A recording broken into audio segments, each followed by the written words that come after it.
পেতে চাও আর ভয় করো না। যদি কোনো রাজনেতা হেরে যাওয়ার ভয় করতো কোনোদিন ভোটে দাঁড়াতো না। আর যদি সে মাঠে খেলে হেরে যাওয়ার ভয় করতো তাহলে সে জীবনে কোনোদিন খেলতো না।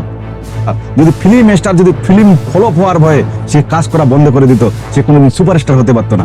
তাই আপনাদের যে মানুষ প্রতিনিয়ত, সে ফিল্ম স্টার হোক, ক্রিকেটার হোক, রাজনেতা হোক, যে কোনো হোক, সে প্রতিনিয়ত চেষ্টার পর চেষ্টা প্রতিনিয়ত করতেই থাকে এবং করতে করতে শেষে একদিন সে সাকসেসের সিঁড়িতে গিয়ে পৌঁছিয়ে যায়।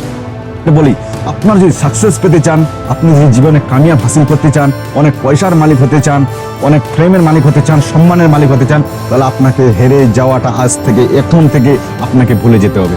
হার মানা যাবে না। আপনি হেরে গেলে আপনি হেরে যাবেন। যদি আপনি হার না মানেন, ইতিহাস জয় করবেন। ইন্ডিয়াতে 50 টপ মানুষকে যদি হিস্ট্রি, জিওগ্রাফি, কেমিস্ট্রি, ফিজিক্স সবগুলো হাতের মধ্যে তুলে নেন, তাদের দেখবেন তারা কোনো দিনের জন্য হারের ভয় করেনি। আমাদের যে রাজ্যের রাজনেতা, সে কতবার আগে হেরেছে? অবশ্যই হেরেছে। আপনি শাহরুখ খানকে তুলে নেন, শাহরুখ খানের সিনেমা কি ফ্লপ হয়নি?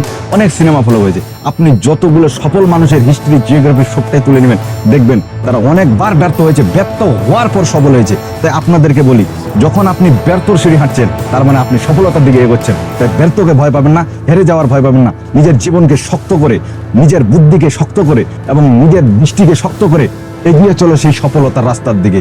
আমি আছি আপনাদের গাইড করার জন্য। সিরিজের যতগুলো ভিডিও আপনাদের কাছে পৌঁছাবে, প্রতিটা দেখার চেষ্টা করবেন, সফল সাকসেসফুল হয়ে যাবেন। লার্নিং সিরিজের যতগুলো ভিডিও আছে সবগুলো যাচাই বাছাই করে আমি ভিডিওগুলো বানাচ্ছি। আপনারা প্রতিটা ভিডিও দেখার চেষ্টা করবেন, প্রতিটা ভিডিও দেখার অনুরোধ আপনার কাছে রইল। প্রতিবারে নেয় এবারও বলেছি, এমন কিছু করে দেখান যেটা দুনিয়া দেখে সেটা করতে চাইবে।